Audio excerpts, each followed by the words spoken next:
নারীদের মধ্যে মানবিক কারণে জেলাসি একটু থাকে, এটা স্বাভাবিক।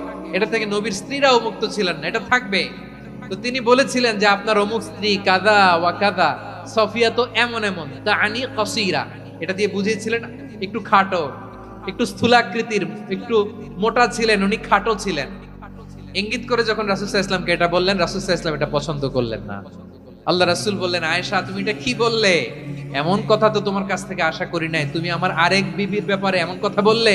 আয়েশা তুমি কি জানো, লাকাদ কুলতি কালিমাতান লাউ মুজিজাত বিমাইল বাহরি লামাসাজাতু, তুমি এমন একটা কথা মুখ দিয়ে উচ্চারণ করেছো, এই শব্দগুলো যদি সাগরের পানিতে ছেড়ে দেয়া হয়, এই কথার তিক্ততার পঙ্কিলতার কারণে নীল সাগরের পানি মুহূর্তেই কালো হয়ে যাবে।